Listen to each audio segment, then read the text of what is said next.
Citlali Hernández dice que Ciro Murayama y Lorenzo Córdoba militan en contra de AMLO y Morena en vez de arbitrar con neutralidad, que al parecer son unos paniaguados de closet. Veamos de qué se trata y qué nos dices la Citlali Hernández y ahorita comentamos, ¿por qué no? Senadora con licencia, exasambleísta de la Cámara Local aquí en la Ciudad de México. Se trata, desde luego, de Citlali Hernández, secretaria general de Morena, el partido en el poder. Citlali, bienvenida. Al contrario, René, un gusto y gracias por invitarme. Coincidirás conmigo en que sale bien parado el presidente de la República del ejercicio de ratificación del mandato, pero no tanto el gobierno y el movimiento. Mira, yo creo que a pesar de las complicaciones, depende del enfoque que le demos, ¿no? Es decir, en términos partidistas, en términos del movimiento, en términos de la popularidad del presidente, sale bien, se ratifica con una alta mayoría. En términos de la participación ciudadana, creo que es un buen primer ejercicio de este tipo. Ojalá en los próximos ejercicios haya más participación. Pero a mí me parece que en general es una buena noticia para cualquier demócrata que crea en este tipo de herramientas como un ejercicio incluso de disputar las diferencias. Lamentablemente la oposición no la utilizó como se pudiera, pero bueno, yo creo que el presidente sale ratificado, nosotros estamos muy contentos, una alta participación a pesar de las dificultades de la tercera parte de las casillas, etcétera. Una alta participación muy relativamente, es decir, ahí sobre todo el gran ganador es la abstención, la indiferencia o el desaire. Sobre la base del número de participantes, la abstención es enorme, ¿no? Pues es que mira, yo creo que no hay un punto de comparación. Es decir, si de por sí en los procesos electorales intermedios baja la participación a comparación de una federal, por ejemplo, digamos, ahorita era el primer ejercicio de este tipo, no hubo la totalidad de las casillas, eso sin duda merma en la participación. Creo yo que no hubo una discusión pública que ameritaba, por ejemplo, discutir qué prometió López Obrador en el 18, qué ha cumplido, qué avances, qué errores, qué pendientes, qué país queremos hacia adelante. Es decir, esa discusión que tuvo que haberse dado alrededor de este proceso, con actores políticos, con voces públicas, creo yo que no se dio y sin duda no hubo toda la efervescencia que una esperaría detrás de este proceso, pero a pesar de eso yo creo que 16 millones de personas salgan a participar en un proceso poco conocido, poco difundido, con pocas casillas, con actores políticos llamando a no participar, con poco debate público, en un domingo de Ramos donde muchos empezaban ya a irse de vacaciones. Yo creo que en términos de democracia, no está mal el nivel de participación que hubo. Ahora, regreso a la pregunta original, porque en efecto el presidente sale con los asegúnes que podamos encontrar ratificado, pero yo decía sale el bien, pero sale mal el gobierno y el partido. Lo digo porque con tal de animar la participación y la ratificación, dirigentes que podrían no importar mucho, pero funcionarios, legisladores, violaron la ley, se burlaron de la autoridad electoral y eso habla de poco apego al Estado de Derecho por parte del gobierno y el partido, ¿no?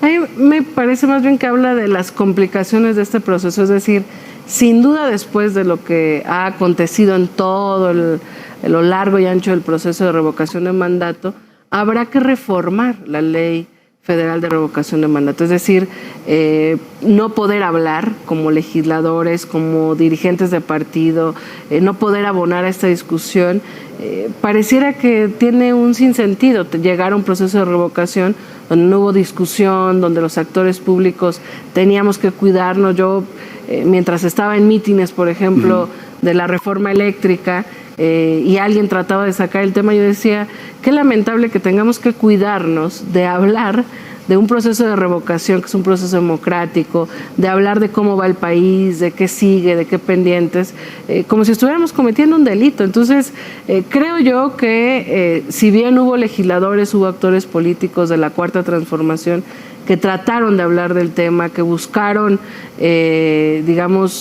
incidir en la discusión pública que tenía que haberse dado.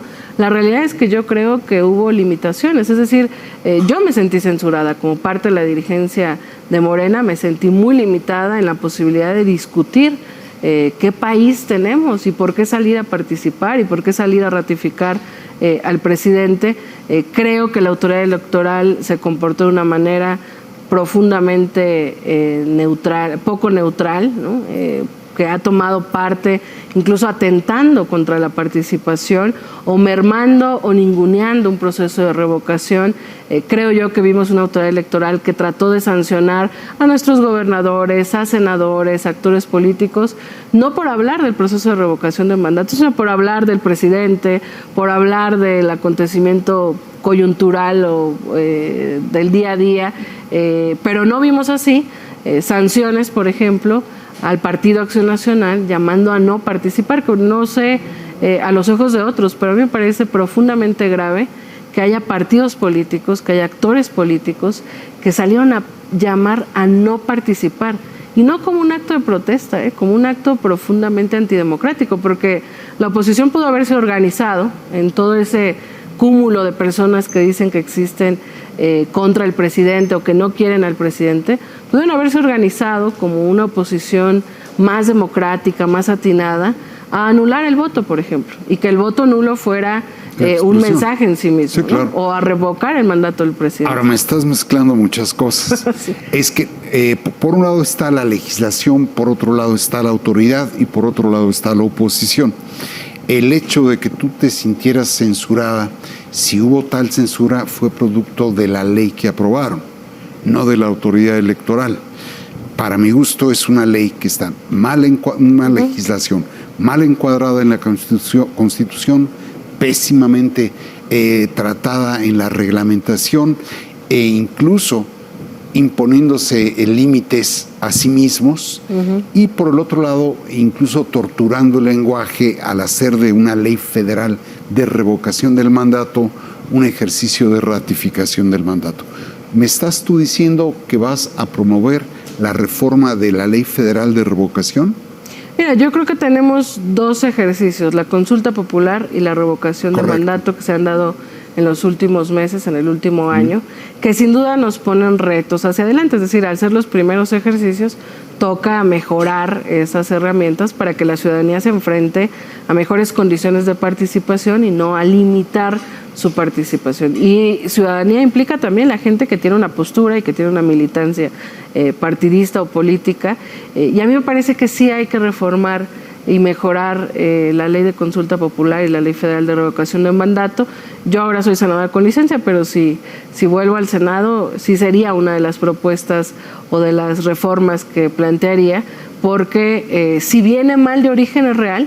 También es real que la autoridad electoral sobreinterpretó una serie de cosas y pareciera que había una persecución contra cualquiera que hablara de la cosa pública. Hay sanciones que francamente son indignantes porque solo se habló del presidente o solo se habló de algún tema coyuntural y hay una sanción, una amonestación, o se pide que se baje alguna publicación de redes sociales, etcétera. El propio acto de... no me acuerdo ahora cuáles actos, incluso del propio presidente, el informe que dio el 1 de diciembre, no me acuerdo cuál...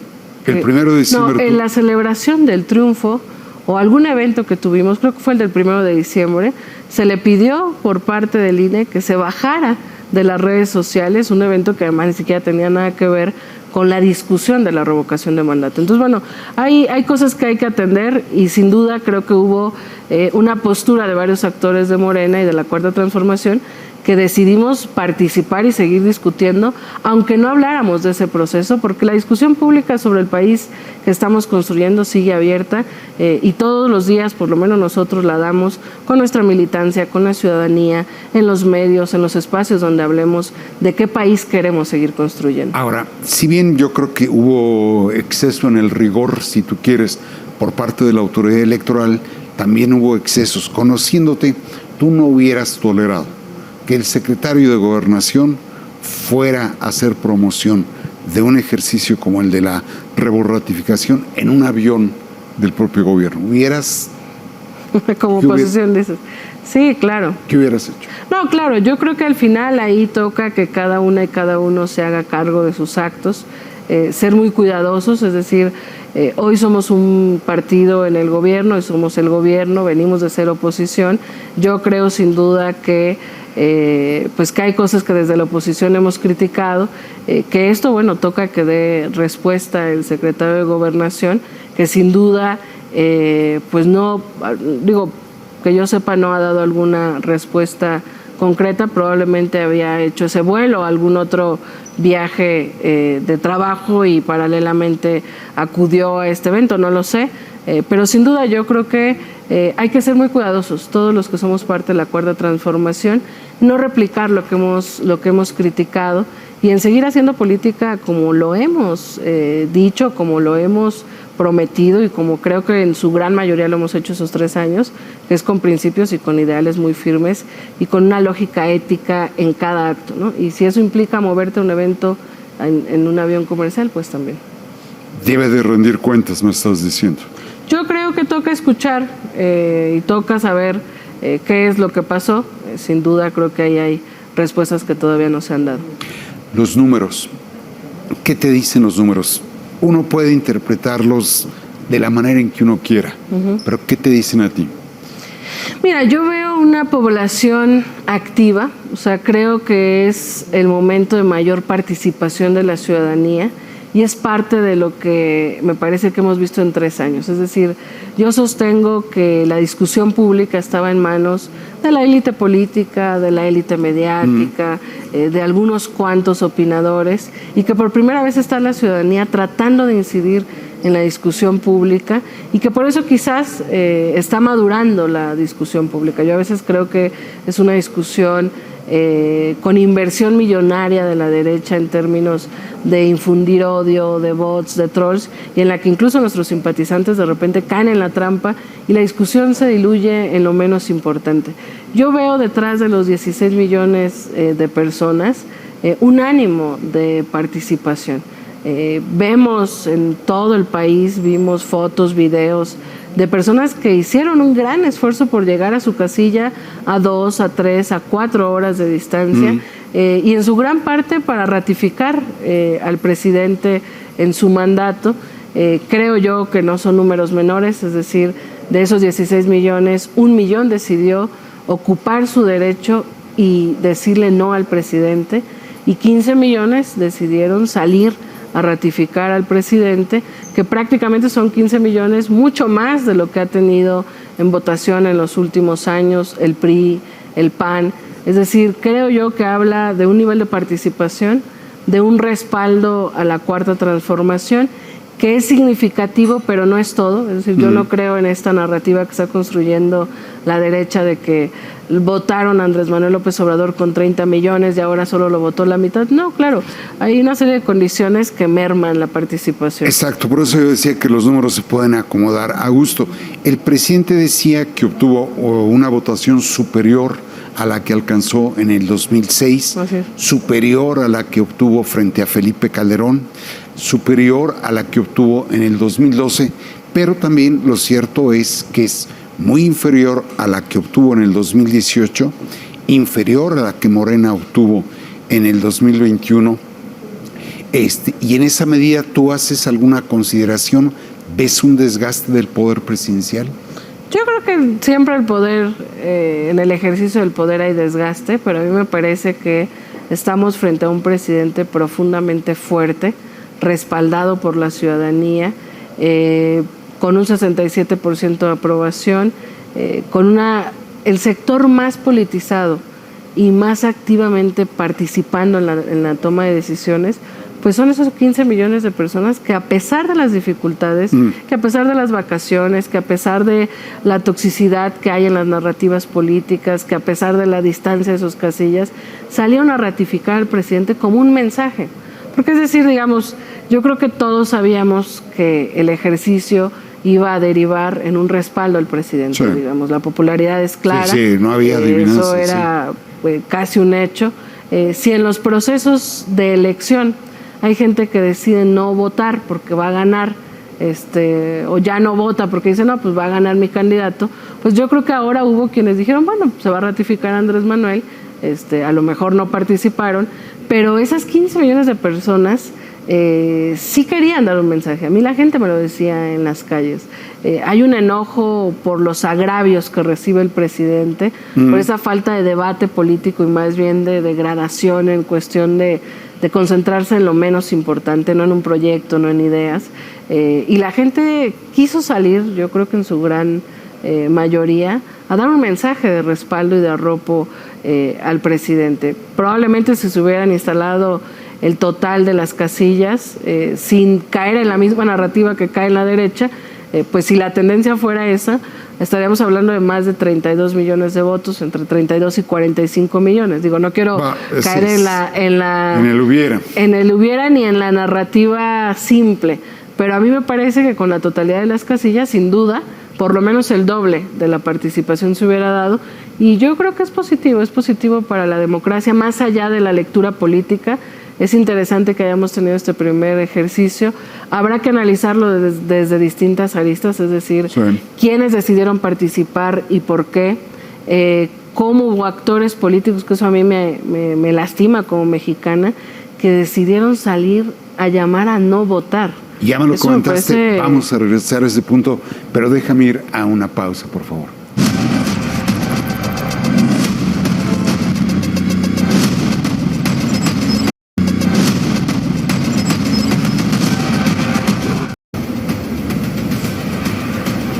Pues estamos ya de vuelta con Citlali Hernández, secretaria general de Morena. Citlali, antes del corte decías algo interesante. En tu opinión, parte del mensaje que dan quienes ratifican en el mandato al presidente es en contra de la banalización del debate político, en contra de la personalización del debate, pero frecuentemente es el presidente quien incurre en esos defectos. Bueno, yo creo que el presidente no ha sido interpretado en sus dos aristas, es decir, por un lado vemos a un presidente gobernando con actitudes profundamente demócratas y republicanas, con los gobernadores de oposición, etcétera, y por otro lado vemos al líder social que ha sido Andrés Manuel López Obrador en el debate público. Creo yo que la oposición ha decidido solo concentrarse en el debate público. Yo no lo veo cuestionando hechos concretos de gobierno, proponiendo mejoras. Es decir, creo que sí hay una banalización de la discusión pública, que no hay un debate serio sobre qué país, qué avances ideológicos, políticos, programáticos. Digamos, no hay una discusión desde ese enfoque político, ideológico, programático, sino realmente una discusión basada en narrativas, muchas veces basadas en la mentira. Creo que lo que ha hecho el presidente es tratar de defenderse cuando se siente agredido, tratar de aclarar cuando siente que la oposición ha lanzado una mentira y abonar al debate político. Al final sigue disputando el sentido común de lo que ha sido esta gran batalla, que yo veo así, hay una batalla por la nación, o el viejo régimen regresa y continúa con un proyecto neoliberal que desde la óptica de muchas personas en este país no ha sido redituable para el bienestar, para la felicidad, para la tranquilidad de la gran mayoría en este país, o seguimos afianzando un proyecto de transformación. Y a mí me parece que se ha perdido el debate solo concentrándose en el presidente, es decir, por ejemplo, en este caso de la revocación. La oposición se aferró tanto a que era un capricho del presidente, a que había que hacerle vacío al presidente, es decir, no lo pensó un poco más desde fuera, en lo que significaba en términos democráticos, en afianzar una base que no quiera el presidente y organizarla para salir a votar en contra. Es decir, esta obsesión con el presidente, sin duda me parece que está dejando a la oposición en una esquizofrenia extraña, sin ideas, sin proyecto, y también deja de relieve a otros actores, por ejemplo, el senador Damián Cepeda, que salió a participar en el proceso de revocación. Bueno, fue vapuleado por la misma oposición cuando yo creo que lo que él hizo fue salir a votar en un ejercicio democrático y manifestar su conformidad. ¿Dirías que el país no merece la oposición que tiene? Yo creo que sí es triste que las personas que no piensan como nosotros, que no creen en el presidente, que no creen en la Cuarta Transformación, no tienen un eco opositor serio, responsable, legítimo. Y yo sí creo, sin romantizar, que este pueblo que ha salido a participar en los procesos democráticos no merece la oposición que hoy tenemos, sin duda. Ahora, como quiera que sea, 1 millón votó por la revocación del mandato presidencial. ¿Qué le dices a esas personas? Bueno, yo le diría a esas personas, de verdad que yo sentí mucha felicidad al ver que la gente que no cree en nosotros haya decidido utilizar esta herramienta para manifestarlo. A mí me parece que todas esas personas que no piensan, que no creen en el proyecto de nación que encabeza el presidente López Obrador, pues tendrían que estar discutiendo qué país quieren. Es decir, si no quieren este proyecto que estamos proponiendo, qué país sí quieren, cómo lo construyen, cómo generan espacios de participación para cuestionar, para criticar, para incidir en esa realidad que no les está gustando, porque lo que es real es que ese 1 millón de personas manifestadas, que probablemente también si hubiera habido más casillas, hubieran sido más, pues no están encontrando eco en una oposición, insisto, que le está jugando a la narrativa. Entonces yo creo que necesitamos que esta pluralidad que sin duda existe en el país se exprese de manera democrática, de manera cívica, con un debate de altura. Nosotros hemos sido oposición y cuando fuimos oposición siempre planteamos una propuesta, decíamos no a algo y proponíamos o buscábamos que se nos escuchaba, y es así que fuimos construyendo un proyecto de nación que encabeza Andrés Manuel López Obrador, pero que ha sido el resultado de muchos sectores y de muchas luchas. ¿A ese millón le dirías que presione a la oposición para que se ponga a la altura? Yo diría que presiona a la oposición o que construyan sus propios mecanismos de participación, de organización, para tener una identidad política, una identidad programática que les permita seguir luchando por el país que quieren. Porque lo que también a mí me preocupa es que haya un sector que se opone a López Obrador solo por lo que le dicen que es López Obrador o por lo que se ha dicho que es el proyecto de la Cuarta Transformación, que nos vamos a convertir en Venezuela, en Cuba, lo que sea, sí, que la gente interprete en eso, que Andrés Manuel es un dictador, es un loco. Es decir, esta esquizofrenia de la oposición, que ellos saben que están a veces mintiendo, exagerando o construyendo narrativas propagandísticas, está haciendo daño a un sector que no quiere el proyecto de transformación, porque lo meten un día en decir vamos a tumbar al presidente, ahí está el proceso de revocación, entonces luego dicen no creemos en el proceso, hagamos vacío, y yo veo distintas voces de la oposición, algunas diciendo sí, salgamos a participar, otras diciendo no, hagamos el vacío, y otras diciendo no, que termine y ya luego vemos. Entonces creo yo que no hay una oposición consolidada, con proyecto, con dirigentes, lo cual no es sano para una democracia donde sin duda hay pluralidad y hay distintos puntos de ver la realidad. Ahora, te quejabas de la autoridad electoral, sin embargo la pusieron ustedes contra la pared, es decir, no previeron presupuestalmente el ejercicio, legislaron tardíamente el ejercicio, por esa razón se redujo el número de casillas a 1/3 de los que hubo en la presidencial. ¿Qué le dices a la autoridad electoral? Mira, yo creo que ha sido un pretexto. Recordemos la discusión que hubo en el propio Consejo General del INE.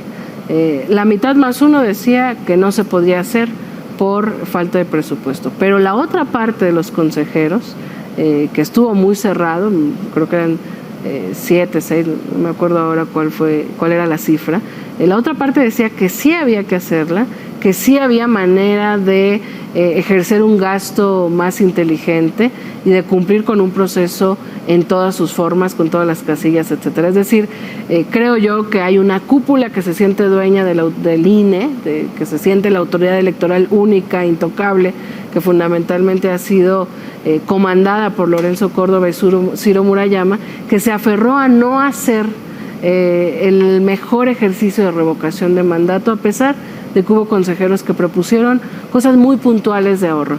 Y la otra es que yo no creo en este argumento de que faltó presupuesto.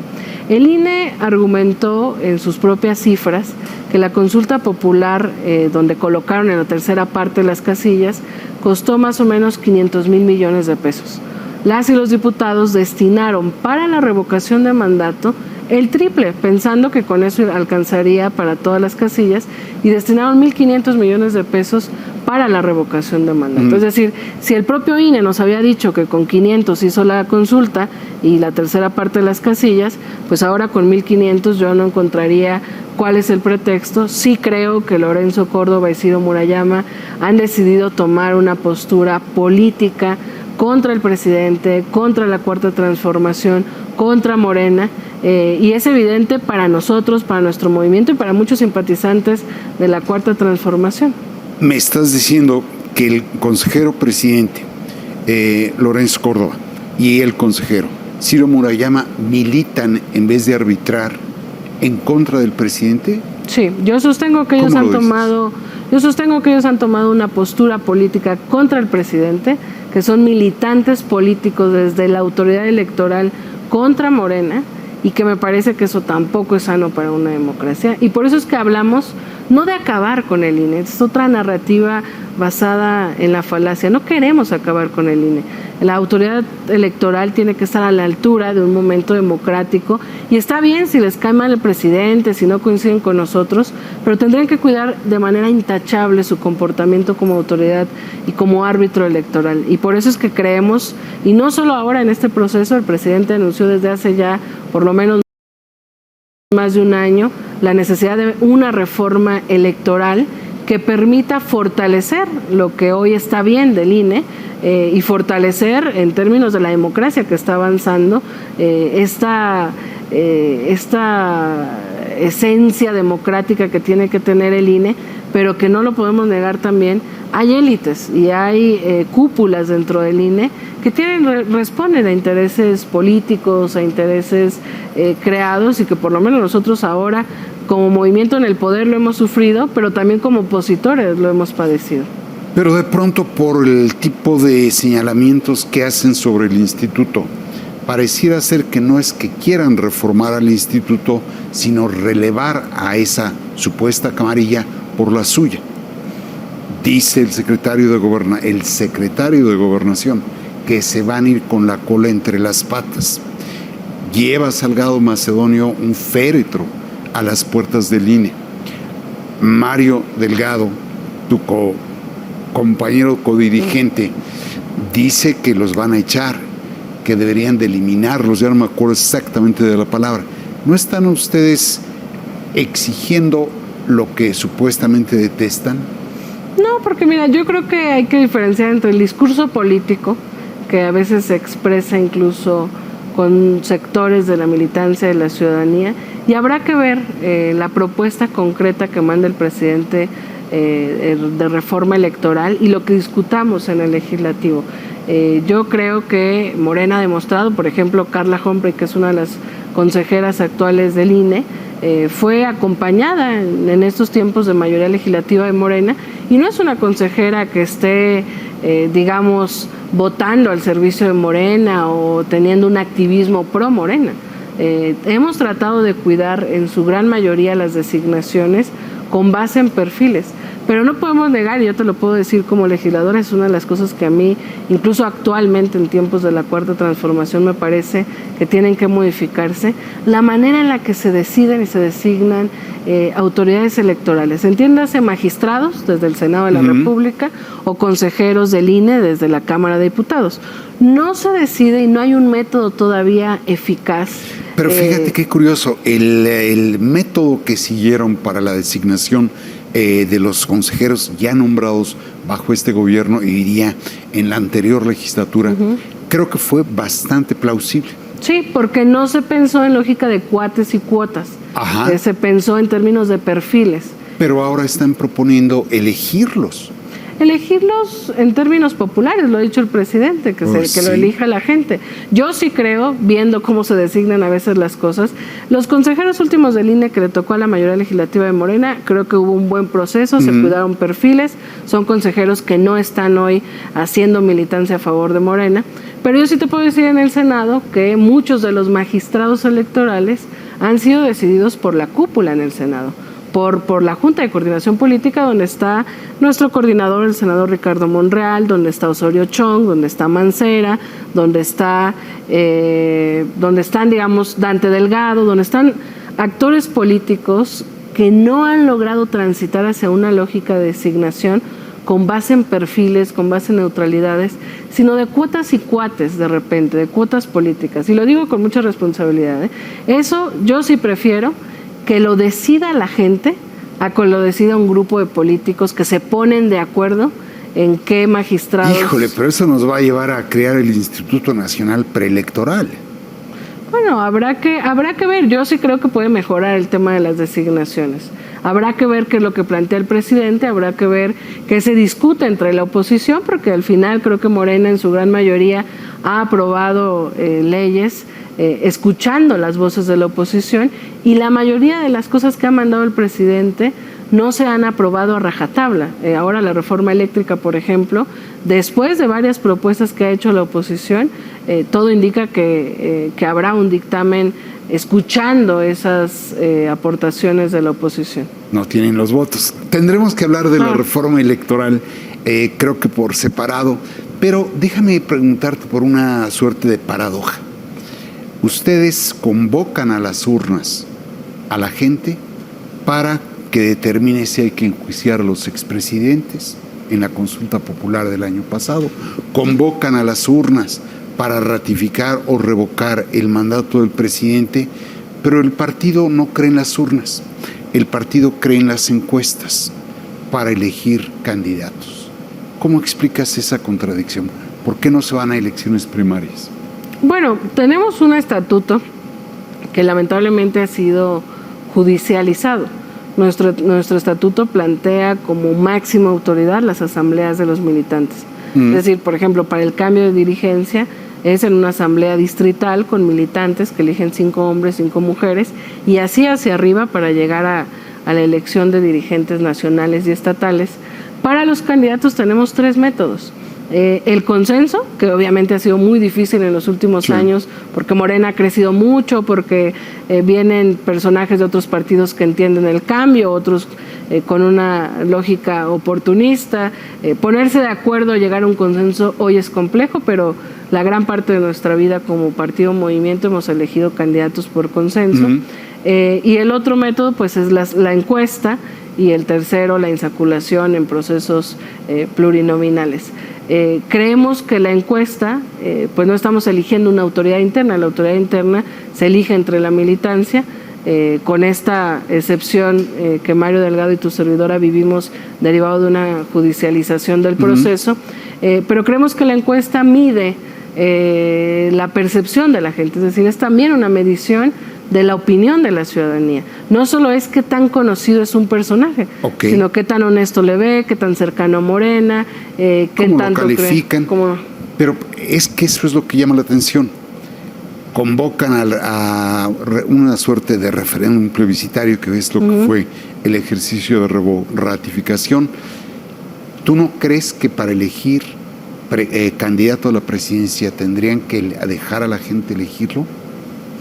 Yo creo que lo va a elegir a través de la encuesta, y no niego que Morena, en cuanto fortalezca su vida interna, hay que decirlo, llevamos 8 años como partido, tenemos un tema pendiente que es el padrón de afiliados, tenemos postergado el cambio de dirigencias. Creo que de aquí al 24 seguiremos eligiendo por encuesta, pero sí toca pensar hacia adelante cómo poner orden en nuestra vida interna, de tal manera que podamos llegar a primarias o algún otro tipo de expresiones. Estamos discutiendo, por ejemplo, el cambio de dirigencia a través de asambleas abiertas a la ciudadanía en plazas públicas. Es decir, sí creemos en este ejercicio democrático. Por ahora el método, porque al final estamos hablando de estrategia, de táctica al elegir candidatas y candidatos, por ahora el método más efectivo ha sido la encuesta, y bueno, de aquí al 2024 lo haremos así, pero yo no descarto que discutamos mejores métodos y mejores procesos para definir no solo candidaturas, sino también dirigencias internas. Muy brevemente, para perfilar el final de la entrevista, dijiste renovar la dirección del partido. ¿Esto cuándo sería? Pues estamos discutiéndolo, hemos postergado el cambio de dirigencias estatales. La nacional, según la sentencia, nos mandata hasta noviembre del 2023. Ya estaremos discutiendo qué es lo más conveniente para el partido en términos de cambiarlas todas en un mismo acto o atenderlo pendiente y después la dirigencia nacional, no lo sé. Es algo que ya estaremos discutiendo y que nos toca discutir lo más pronto posible al interior. Ahora, visto que se empeñaron en medio del arranque de las campañas electorales, se empeñaron en movilizar a la gente para que ratificara al presidente de la República. Con toda la abstención que hubo, se logró lo que quería el propio presidente Andrés Manuel López Obrador. ¿Qué exigencia le formularías después del resultado que obtuvo? ¿A la gente, dices? No, al presidente. Bueno, yo creo que si bien nuestro movimiento tiene esta doble fase de ser partido movimiento y el movimiento estuvo acompañando el proceso de revocación o ratificación de mandato, creo que no podemos negar que hay sectores que se organizan a pesar de nosotros. Yo lo que creo es que, como yo, muchas personas confiamos en Andrés Manuel López Obrador. Algunos estamos pensando que después del 24 la ausencia de su liderazgo va a traer grandes retos dentro del movimiento, sí. Pero a mí me parece que toca exigirle que concrete, y yo creo que no hay duda en eso porque es un hombre aferrado en cumplir su palabra, que concrete lo que prometió en términos de cimentar un proyecto de nación y que también pues siga acompañando este movimiento. Yo esperaría que no se fuera a su rancho después del 24, que continúe formando jóvenes, que continúe cerca del movimiento, porque este movimiento democrático ha avanzado fundamentalmente por el pueblo de México, pero yo creo que sin duda los liderazgos que ha tenido, en su momento Cuauhtémoc Cárdenas, ahora Andrés Manuel López Obrador, pues han sido importantes para la conducción de ese ánimo popular de cambio que con la conducción de Andrés Manuel López Obrador ha ido teniendo varias victorias. Si te entiendo bien, y para cerrar, no estás diciendo que piense en la reelección, pero sí estás diciendo que piense en mantener el liderazgo en el movimiento. Sí, yo creo que tiene que seguir cerca del movimiento después del 24. Sabemos que acaba su mandato, no buscará otro puesto, él no tiene un apego a los cargos, pero sí creo que es importante que su liderazgo se mantenga cerca del movimiento de la Cuarta Transformación. Habrá nuevos liderazgos, tendremos candidata o candidato presidencial que le tocará también asumir la conducción del proyecto, pero su presencia de un hombre maduro en términos políticos, pues sin duda va a ser muy valiosa para que el proyecto, que tiene una máxima que es la revolución de las conciencias, siga consolidándose, porque puede pasar que se profundice la transformación o que se vaya moderando. Aquí estaremos varios, pero me parece que su presencia va a ser fundamental también. Ojalá. Muy bien, pues te agradezco mucho. Gracias. Ahí tiene usted una primera aproximación al resultado del ejercicio que yo digo que fue de ratificación del mandato. Le agradezco a Citlali Hernández. Hola, René. Pero desde luego también le agradezco a usted el hecho de acompañarnos aquí. Bueno, pues ahí está la mismísima Citlali Hernández, secretaria de Morena. Básicamente dice dos cosas que me parecen muy ciertas. Una, pues claramente que pues el INE, Ciro Murayama y Lorenzo están bateando para el lado del PRIAN, son panistas de closet, sobre todo paniaguados de closet, y que el Magnífico no debería de retirarse y seguir formando a jóvenes, a seguir formando políticos para el futuro, como por ejemplo, eso sería prácticamente algo fundamental, y que siga teniendo participación, ¿por qué no?, en el partido, o sea, que siga poniendo orden básicamente, no como antes, sino de que a ver, ¿qué podemos hacer? A ver, siendo esto, vamos a poner a este, vamos a poner al otro, estos candidatos no me sirven, córrelos, estos tráetelos, estos funcionan mejor, y cosas así, que estuviera ahí dentro de Morena hasta que se quede como presidente de Morena hasta su último día de vida prácticamente, formando jóvenes, tomando decisiones y así dándole consejos también al que esté el presidente en turno. ¿Por qué no? O sea, no pasa absolutamente nada si se llega a pasar eso, al contrario, se fortaleciera prácticamente por lo que viene siendo el país, ¿no? Porque pues como ya sabe AMLO cómo ya le agarró la maña a dirigir un país tan difícil como México, pues claramente se podía prestar ahí AMLO el Magnífico como asesor, básicamente, como ellos los agarrarían, o no sé ustedes cómo vieran al respecto de esto. Guadalupe Rojas, saludos. Juan José Valencia, saludos. Isabel OEG, saludos. Jaime Miguel y Potro Salvaje, saludos.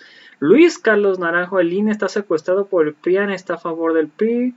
Sabrá Dios cuándo los favorecen, les deben, completamente de acuerdo. Ma Dolores, saludos. César Carrillo, saludos. Nox Arellano, saludos. Guadalupe Rojas y Guillermo González y Jorge Short, saludos. Guadalupe Rojas, apoyo total a Morena. Guillermo González, la cara de René no le gusta lo que dice. Ciclali Hernández Alegua sabe que es anti-AMLO. Otro chayotero, completamente de acuerdo. Victoria Post, apoyo a Morena, el mejor presidente, viva Manuel López Obrador. Raimundo Molina, pues se puede volver locos de no estar de acuerdo o no, pero lo que se ha logrado en beneficio del pueblo no sabe qué hacer y no quieren al pueblo. Son muchos extraterrestres que viven en el otro lado del mundo. Gabriel Ruiz, saludos.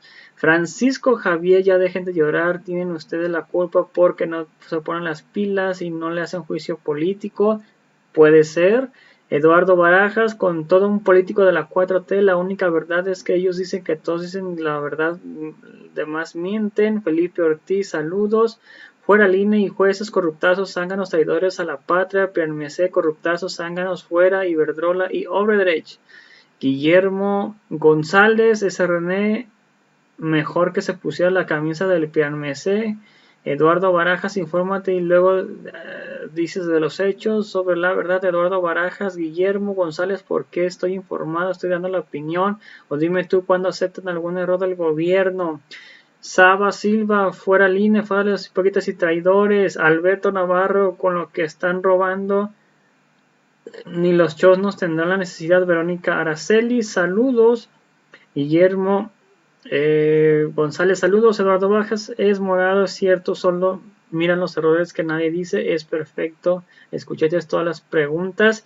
Jorge Alberto, muy cierto, el gobernador de Sonora no recibe ningún ciudadano en Palacio Municipal, basta con, es más fácil ver la presidente del gobernador de Durazo. Isodoro Murat, saludos a toda la audiencia, gracias por ver el video. Si me puedes apoyar con estrellas que no afecten tu economía, en esta estrella color dorada le presionas y las estrellas en las que me puedas apoyar sería completamente fantástico. Gracias por ver el video, los invito a ver el siguiente. Hasta la próxima, bye. Suscríbanse, comentar, compartir y difundir para que mucho más personas nos vean. Nos vemos en el próximo video, hasta la próxima, bye. Suscríbanse.